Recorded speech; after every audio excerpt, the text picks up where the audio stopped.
being comfortable being uncomfortable. That's advice and coaching that I've gotten throughout my life in terms of how do you become successful? How do you be the best you can be? How do you get through obstacles and challenging times? You have to kind of embrace this idea of being comfortable being uncomfortable. Being patient-centric, respect, integrity, and trust are at the foundation of what we do and how we do it. This never give up mentality, the ability and the expertise of getting through and over obstacles. But we've really honed in on the commercial side of trust through transparency, performance excellence, kindness, and fun. I break down authentic leadership and honesty, integrity, and vulnerability. And I think it's that third piece, that vulnerability and transparency, that people have such a challenge with because they often see vulnerability as being powerless as opposed to really powerful, which it is. You got to be yourself. Don't try to be someone you're not, because teams are going to see through that.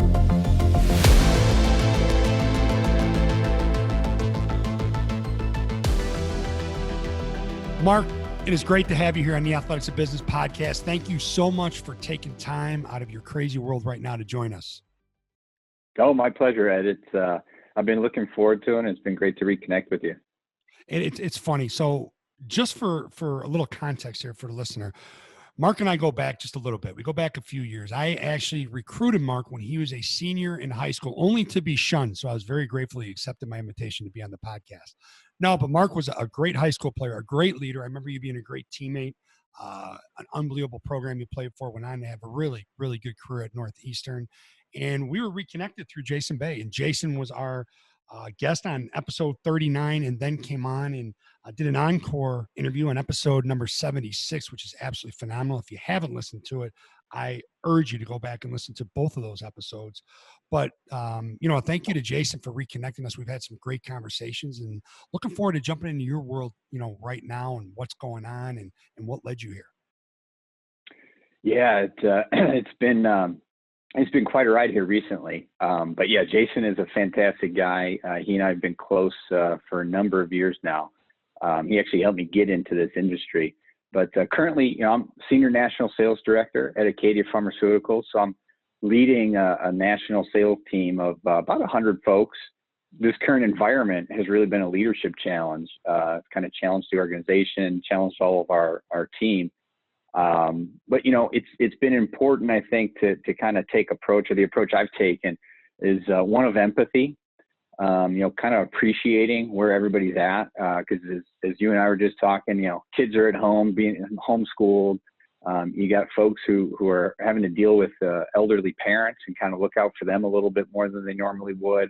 I mean, everything has been turned upside down. So, leading an outside sales team, as of 5 weeks ago, we shut them down out of their safety and the health of everybody.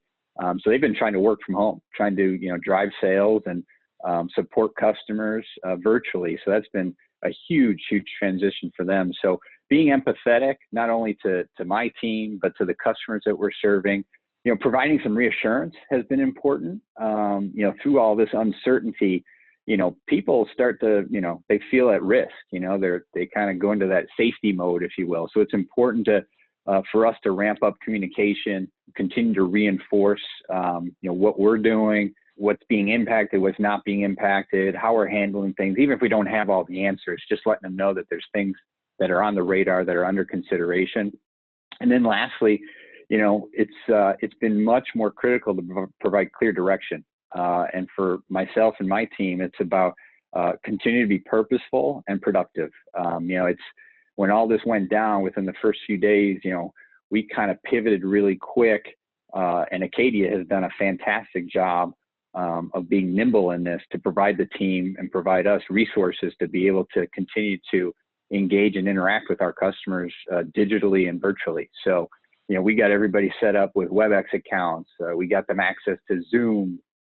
We've provided multiple trainings over the first couple of weeks of this to acclimate the team members, because most of them, being outside salespeople, they're used to dealing with people face to face. They like being in front of customers. They like touching, feeling, and now all of a sudden, they're sitting in their kid's bedroom or in their basement trying to find a quiet place where they can try to do some of this stuff. So right. That's been a little bit of a journey for us, but again, it's been being focused on clear direction, giving them some structure to their day, giving them a little bit of rope to kind of do it their way, but at the same time, reinforcing kind of expectations. Because at the end of the day, at ACADIA, the people that we serve, we have a product for Parkinson's disease psychosis. And what we've talked about and what I've reminded everybody is that, hey, folks with Parkinson's disease, their journey does not stop because there's a pandemic going on, right? So they're still dealing with, some of the non-motor symptoms that our product helps alleviate, such as hallucinations and delusions. And quite frankly, in this time of social isolation and increased anxiety, some of those symptoms are probably being exacerbated. And at the same time, they're probably spending more time with their family and caregivers who may be noticing some of these behaviors. So it's a time that we can continue to provide great value, and we've got to be there for our customers and ultimately for the patients. So, those are some of the things that we've been doing to try to navigate through this. And it's been an evolution. I think every week, every 2 weeks, we're kind of reinventing ourselves. As I mentioned, the first week or so was a transition, canceling travel, trying to cancel appointments or transition appointments to virtual, getting people trained up and comfortable. And then as we moved into, the second and third week, it's okay, now what are we doing, right? What's your approach? What's your virtual routing, if you will? How are you going to stay connected to the most important customers? How are you going to continue to provide value? And some of our customers have guided us in that as well, because they had to find their new normal. And now we're getting to the phase where I think everybody is adjusting in some form or fashion. Physicians and physician offices have kind of find their new normal and how they're interacting with patients, a lot of it through telemedicine. So now we're kind of starting to figure out kind of how do we operate here over the coming weeks. And then very soon, hopefully, we'll be at the point where how do we get back to what we normally do? How do we start to ease back into hopefully getting back out in front of customers? But we'll have to see, how long that is till that time comes. And it's interesting. You made a couple unbelievable points here. And the one is you probably have an increased sense of urgency from your customers, right? And for your product and for your service and what you do. Yet we're in this time when everyone's trying to pause things or slow things down. But, so here you are trying to reinvent yourself every 2 weeks. What are some of the keys? We don't have all the answers, right? Like this is something that's completely uncharted waters. We're navigating our way through this. We're trying to grow through this instead of just go through this. What are some of the keys to reinventing yourself or tweaking or making a pivot every 2 weeks?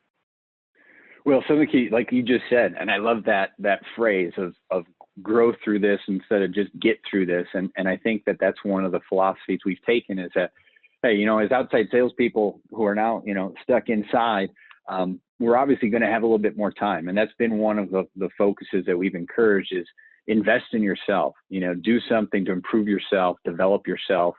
And I think that's been part of that reinventing. Like I said, the vast majority of my sales team, they never conducted a WebEx prior to this, right? They never engaged particularly with a customer via WebEx. So, in terms of just growing and having that growth mindset, and, I've talked to the team about, being comfortable, being uncomfortable. That's advice and coaching that I've gotten throughout my life Right. in terms of how do you become successful? How do you be the best you can be? How do you get through obstacles and challenging times? You have to kind of embrace this idea of being comfortable, being uncomfortable. And I think, we've encouraged that. We've talked about that as a team. But it's taken incrementally, it's taken day by day, week by week. So that, like you said, we can reinvent ourselves. So it's like, hey, dip that toe in the water, schedule and have a meeting with a customer virtually for the first time. There's going to be some hiccups. And then the next week, it's like, okay, I can do this. Who are the 3, 4, 5 customers that I absolutely need to connect with because, they need something from me. They need something from us. It's also been, growing through this. How do you hone your skills? You're going to have a little bit more free time. How are you developing yourself? In our world, can you shore up some of your clinical acumen and clinical knowledge? Are there resources or tools that we have that you can get more expertise on? From a personal development standpoint, the timing kind of worked out for us. We were in the midst of kind of creating goals and creating our performance management plan for 2020. So we invested time on that and had one-on-one conversations between employee and manager to make sure there was full alignment and that we had plans in place and that we were identifying tangible things that we could be doing during this time. So organizationally, ACADIA's done a fantastic job of offering development opportunities. Our people and performance department has been providing like weekly WebEx trainings. Our commercial excellence and training team has been providing trainings once a week. So we've kind of created this roadmap, if you will, so that there's, as I said before, some structure and dedicated plan week in, week out, so that we do come out of this not only surviving, but hopefully thriving on the other end of it. Yeah, it's interesting because I believe firmly, and it sounds like you do too, when we get to the other side of this, whenever that is, whatever that looks like, we are going to be so much better for it. And I believe this is a time, and I want to get into your culture a little bit. I believe this is a time where those who pay lip service to building a great culture, okay, they're going to be exposed, right? But folks like you that do things the right way, one of the things I spend a lot of time with my clients, whether it's my coaching clients or when I'm speaking, is working on building a culture worth fighting for. Okay. And I believe that people who are excelling and succeeding and growing now are the ones who already had that foundation built. Can you talk a little bit about how you folks, and you're growing, I mean, you're growing exponentially. Let's get into that too. But how have you built and driven this wonderful culture you have there? Well, it's been, to your point, it's got to be more than words, right? You got to live the culture day in and day out. That's one of the things that drove me to ACADIA, quite frankly, is the culture that they have and kind of their mission.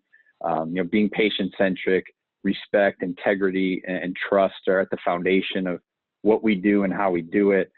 This never give up mentality, the ability and the expertise of getting through and over obstacles. But we've really honed in on the commercial side of trust through transparency, performance excellence, kindness, and fun.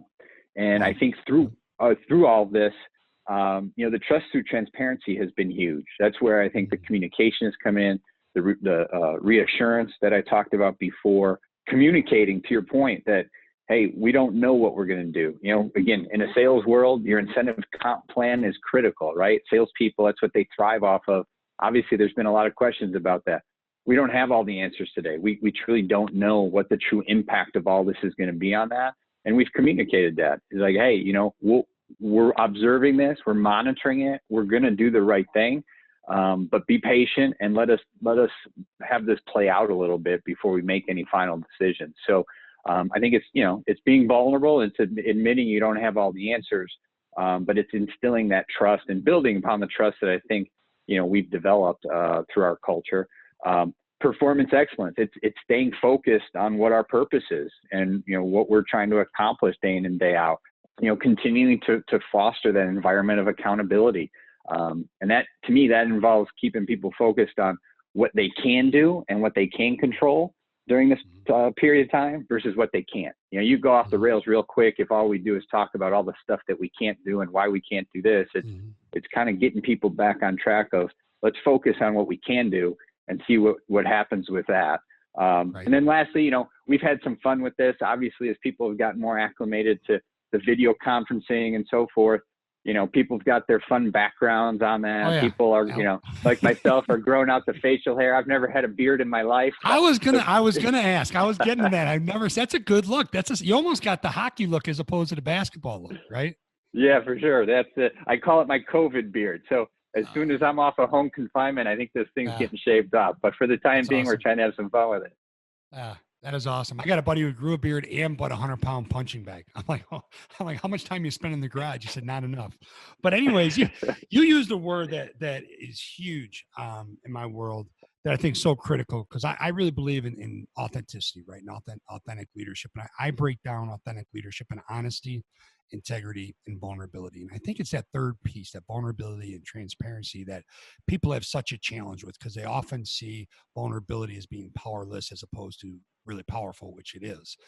Was there a time when it was not hard for you to be vulnerable, but when you really had to be intentional, like, okay, I don't have all the answers.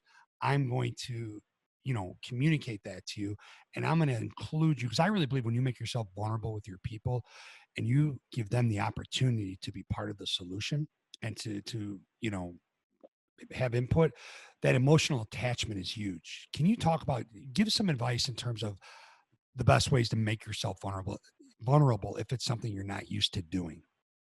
Yeah, no, it's Great question, and something I think that I picked up early on in my career as a leader, because I had some great role models, quite frankly. When I was at Baxter, I had several great leaders there who, that's how they led. They were authentic, they were genuine, and they weren't afraid to communicate when they didn't have the answer. They weren't afraid to tell you that they didn't know. I also think that's something I've learned through sales, right? I mean, to me, some of the best salespeople out there are ones that they're externally focused, right? So they're communicating with their customers, and if their customer has a question about something or an objection about something, they're not afraid to say, hey, I don't know, and then they go find the answer and they follow up, and that's how they show their value. So I think through multiple kind of avenues throughout my career, I think I've come to learn that that's critically important. The other thing, early on as a leader, I got the advice of, you got to be yourself. Don't try to be someone you're not, because, teams are going to see through that. Individuals you're leading are going to see through that. And I think that's something that I've taken to heart over the course of my career. And I think as I look back, even in, when I've been on teams and throughout my college career, that was something that as I think back about it, that's what some of your best teammates and best coaches, that's how they acted, right? So it's kind of, pulling that all together and teasing out. But you're right, there's been times in my career, especially early on, where you maybe didn't have the confidence to be vulnerable. You didn't have the confidence to be as humble as you needed to be. And I think that's just getting comfortable with that's part of being authentic. And people expect that of everybody, particularly their leaders, right? They don't expect something different of their leaders when it comes to that. And that's why I think this is such a great situation for us to leverage and take advantage of. And I mean that in a positive way, because we've been pushed outside of our comfort zone for something that we have no control over. Like, everybody has a reason to be uncomfortable right now. It's okay. So it's also okay not to have all the answers. So it's a great opportunity for us to practice that vulnerability and to really develop deeper relationships, with our folks. Now, with that being said, all this adversity, and you and I both know, one of the great parts of being an athlete and being on great teams is how close you become when you go through adversity. I mean, you just go through so much crap together, right? How has that worked out for you folks there at ACADIA? Yeah, I think it's galvanized us, quite frankly. I mean, you hit it on the head. It's, anytime you have a collective shared experience such as this that you go through with others, you grow from it. Your relationship, your trust, your respect for one another, it gets strengthened throughout it. And I've been that's one of the things that I've been super impressed and proud of is, the leadership team that I have, my area sales directors and region sales managers and my colleagues in the organization, the way folks have kind of stepped up and handled themselves, just in terms of communication and being vulnerable and providing good direction. It's been impressive, and again, it's made me proud to kind of be teammates with these individuals during this period of time. But those are things you can't replicate, right? Going through something like this with someone, it's kind of, being in that foxhole, if you will, with someone, playing that double overtime game with your teammates. You learn about people, and you learn to rely on them and lean on them, and you just, the confidence you have in one another just builds. And another great opportunity for those folks who might not be the most valuable, but for them to step up, like you talked about, and be invaluable. And I've got to imagine there's some people inside your organization right now that are making themselves indispensable to you because of the way they've operated. Can you talk about that a little bit?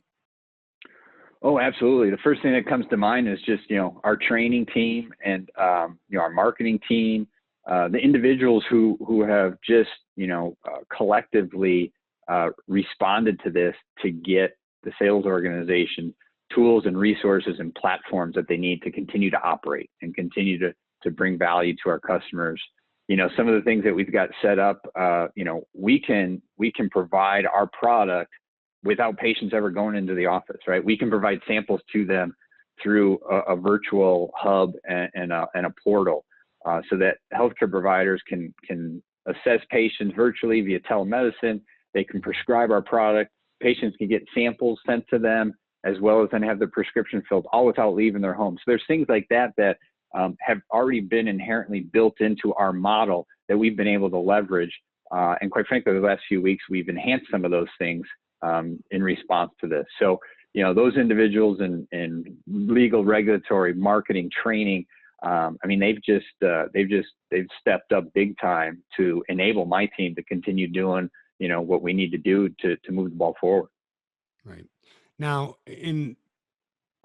that has to bring sales closer to marketing, closer to training. Like everybody understands everybody's role. Like we all understood it on paper, right?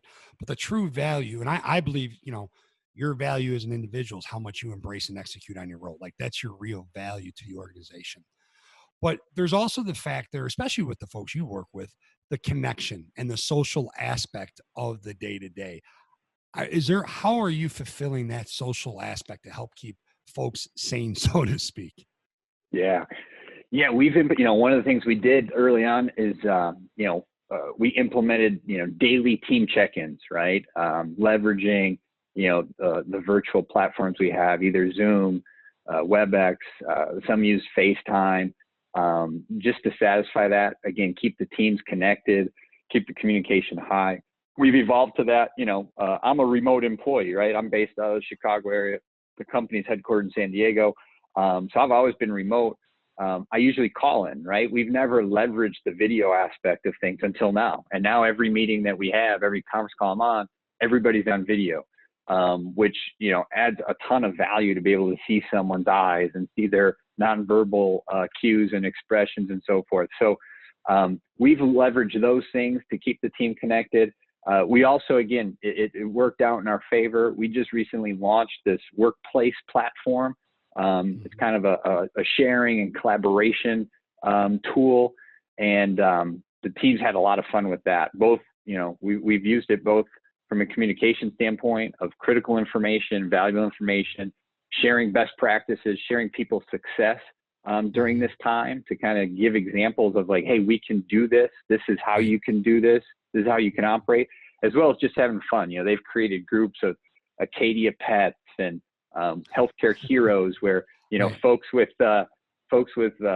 families and friends who are in, healthcare providers, and just recognizing them and the work that they're doing. So we've leveraged a bunch of different platforms and mechanisms to try to keep the team connected and kind of scratch that social itch that we all have, especially salespeople. Oh, it's a huge itch, right? I mean, that's phenomenal. So now let's just transition into what else you have going on, because you're growing through all of this. You're dealing with COVID-19. You're dealing with the elevated need for your product. You're also scaling at a pretty big rate. I mean, you're also building on your sales team at a pretty significant rate. So let's talk about how you are doing that, how you are able to move your focus from your team to building during this whole crisis, and what your time frame is, because you've obviously already shared that with me, and I'm still blown away by it. Yeah. Yeah. It's actually, again, another reason why I came to ACADIA, because I saw an opportunity to build. I didn't think I'd be building during a pandemic, but we'll manage through that.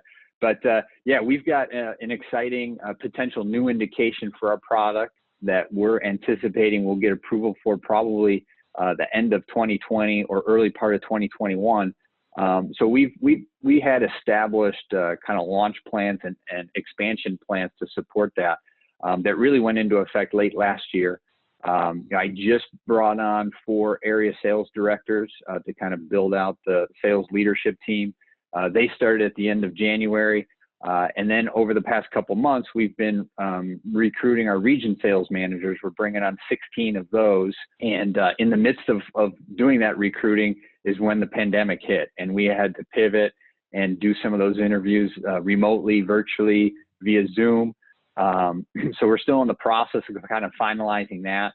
We're taking, we've slowed down a bit. I wouldn't say we pressed pause, but we slowed down a bit on the timing of bringing them aboard, just because there's some uncertainty in our surrounding environment of just how things are going to operate. How is the FDA going to be operating during all of this?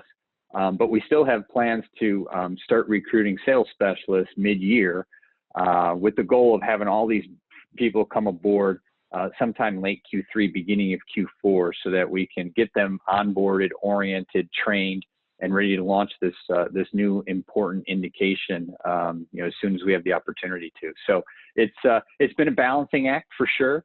it was going to be anyways this year, and that was one of the key focuses, key priorities for myself as we went into 2020, is that a focus, right? Because my existing team today, the team we have at ACADIA, has to stay focused on the here and now. They got to live in the moment, continue to support the Parkinson's community with our product, while at the same time, myself and the organization are building and preparing to get into a new area of focus early part of next year. So a lot of things kind of going on simultaneously. So focus and discipline, some of those key attributes that, again, that's why I love the athletics of business, because so many of these characteristics and these attributes that make great athletes, they're the same ones that make great business leaders, because you've got to have that discipline and that ability to focus to be able to execute these plans. So. And I think that's revealed right now, right? Your character. I mean, many folks say character is built through adversity. I think it's revealed through adversity. So you bring these folks on and you're interviewing them to build your company. And there's something to be said when you build a culture worth fighting for, you protect the culture, right? Like, you're not going to let someone come in regardless of how talented they are and disrupt the culture. And we both have teammates that have come in and done that before, whether it be in the business world, the athletic world. But how has that changed the dynamics a little bit of the hiring process in terms of maybe questions you asked? And this is something that just popped in my head. Maybe questions you ask, or how you read, and of course now you're reading body language via Zoom, but of the different tells you have during the interview process. Is there anything that's been new or been introduced to the whole mindset of who you're bringing on as you go through this crisis? Nothing new, but I think, any experience like this, to your point, kind of shows people's true colors, right? So even as we go through the interview process, and then as that process has been impacted and we kind of had to shift, it was interesting to see how different candidates responded to that, right? Some were very uncomfortable doing Zoom interviews and very uncomfortable not having that opportunity to meet in person. And I think that's telling, right? Because joining an organization like ACADIA in the environment that we work normally, you have to be nimble, you have to be flexible. So there's silver linings out of having to navigate through these types of situations that I think they showed individuals' true colors. I think the other thing is to use this as an opportunity to understand how each of the candidates, what are they doing personally and professionally during times like this? How have they adjusted? What's their philosophy? What's their approach? And again, I heard multiple different kind of answers on that I think were telling, right? It kind of shows the true fabric of how individuals respond to challenges and respond to some adversity. So it's been kind of an opportunity to use this pandemic, use this situation to tease out some of those things as we look for individuals who would be the right fit, and again, whenever you're building a team, it's got to be a mutual fit. And those are some of the key things that I think are important that individuals have as they join ACADIA. And I'm sitting here and I'm processing our conversation here and the one we had before we started recording. Talk about, because I think this is something that's so critical right now for people's success. And I think this is another one of those skills and behaviors we're going to develop when we get to the other side of this, that's going to help us. You and I would call it off the court, but away from the office. Talk about your ability to not just lead, your team, but also lead your family at home and to be present with them and to find this balance, or this mesh. Actually, there's really it's not separate. It's that way normally now, right? I mean, today's workforce say, they want to know that they're valued, they want to know their work's important, and they want someone to coach them, but they also want there to be a blend of their work life and their personal life. Okay, and equality. So how are you able to do that? You're so level-headed. Trust me, I've talked to plenty of people who are all keyed up about this whole situation. But how do you go about doing that? Similar philosophies. I think a lot of these leadership principles and just core characteristics apply in business, in personal life, and I think with my family, it's been being empathetic, right? I mean, each individual in my family, my wife, my son, my daughter, they all have different things going on in their lives. They've all had different things be impacted during all of this. My daughter, is going to be graduating 8th grade. So, a lot of those activities here as we get closer to the end of the school year are obviously being impacted. So, we've had to help her, manage through that and kind of keep things in perspective throughout all of this. So again, it's reassuring. It's being empathetic, because I can only imagine being 14 again and kind of having some of this stuff that you've been looking forward to for the past several years just kind of, blow up in front of you, if you will.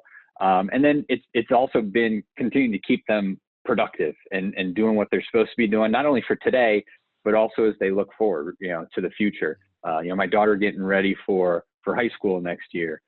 With my son, it's, he's a sophomore in high school. It's like, what are you doing today that's going to be preparing you for your junior and senior year or college, right? You can't let this distract you from what your ultimate goals are. So how are you structuring your day? How are you using your time? Are you sitting in front of Xbox for hours upon hours? Are you on TikTok all day long? Or are you doing things, at least at portions of the day, that are a little bit more productive and are focused on the things that, you're motivated for down the road? So again, I think a lot of similarities in how you approach both, on court and off court, as you mentioned. And how as a leader, I've got to think this helps you get to know your people at an even higher level. Like, you're very good at getting to know your people, but now you see them right in the throes of what's going on in their world. You see the challenges, not adverse, but the challenges they have at home, right? And you see how that impacts them and how they respond. And it gives you a better sense of what makes them tick. So now we get to the other side of COVID-19. I've got to think that's going to help you even more, put them in position to be successful, because you have a better idea of what's really truly going on in their world. Absolutely. Again, as we talked earlier, I mean, these types of shared experiences, really help you get to know people. It galvanizes you. And I think to your point, you kind of, you learn through this and understand what people's motivations are, what they are dealing with, what are some of their challenges, what's most important to them. That's the other thing. Through some of this, you see different individuals' personal lives and how important, certain aspects of that are and what their responsibilities are outside of work, and just gives you a better holistic appreciation for who they are and what they do and what they're balancing in their lives, in order to achieve the goals that they have. So it absolutely brings people closer together. And I think it's again, this collective shared experience helps us recognize what's important to us, and all that just will help on the other side of this, be more close, more productive, and tighter knit with the relationships that you have. How about your customers? What was the approach? Obviously their world changed significantly. We touched on that a little bit, but what was your approach from the sales aspect of when this all started going down, reaching out to them and, the fact that, hey, we're here for you, but how has that helped that relationship evolve? Oh, it's been, again, that was one of our first priorities, as I mentioned, within the first few days of this, after we shut our team down. The main priority was to reach out to customers, to let them know how we at ACADIA were managing through this and what actions we had taken, and then to understand from them, what were they doing? How was this impacting them? How are they going to be operating? And to find common ground. How can we help you? How can we continue to support you during this time as you navigate this? So it was, I think, a more empathetic approach. It was an externally focused approach to just inform them what we're doing, understand how they're operating, and then hopefully find that common ground and meet them where they're at. And in talking to some folks on my team over the past several weeks, that was critically important, because on the surface, you would think that our customers' worlds are in complete chaos, and they don't have time for anything but trying to survive. And I think what we found is, by taking that approach, we learned very quickly that there was still opportunity for us to help out. There were ways that we could provide value to help them through it, and it gave us a better understanding of what not only our customers but our ultimate customers, patients and caregivers, were going through, and learning a little bit about how they pivoted to telemedicine, how they were managing these patients, how are they communicating with patients and caregivers now. So I think, again, it's taking that authentic, empathetic approach. I think it shows your true colors. I think our customers have respected that, and in many cases, it's been very satisfying to see. It has opened doors for us now as we work through this, and I think it will continue to do so. Once we get on the other side of this. And for the last few years, we've been dealing with a really tight labor market. and all of a sudden here we are now, and it's a whole different world. How does that impact the way you go about still building up, your sales teams as you move forward? I mean, is it overwhelming, or is it welcomed, or what's the situation with that? Yeah, I wouldn't. No, I don't think it's overwhelming. I think it's just another element or aspect of the situation that we've got to keep in mind. I mean, certainly, as we go recruit and as we look to build out our team over the coming months, it could be opportunistic for us in the fact that some other organizations weren't able to survive through all of this, right? So there's additional talent that's available that would be valuable for ACADIA and what our mission is. At the same time, I think as my team and I work through this, it creates a greater appreciation and gratitude for the situation that we're in and for what ACADIA is doing and how ACADIA is operating, because we're able to navigate through this, being very judicious and very smart. I mean, the obvious thing here is that everyone's being impacted by this to some degree. But to what degree are we being impacted? And again, focusing on what you can control, being smart with our spend, being smart with, resources that we're investing in at this point in time, just being prudent. So I think it's just been another element to kind of digest and to factor into how we're going about doing what we're doing and how we stay on course on our mission. That's awesome. So, Mark, where can folks find out more about ACADIA, whether it's the product, your mission, the way you do things, or, for the job opportunities that you have here coming up? Yeah, the best place is probably our website, acadia-pharm.com. It's got everything to know about ACADIA, what our mission is, what our values are, the therapeutic areas that we're focused on, as well as career opportunities as we move forward. That's where you can find those. That's awesome. All right. Well, Mark, thank you so much for joining us today. It was an absolute blast. How did before we go, I have to ask you, how did you do without March Madness? Was that like one of the most odd things ever?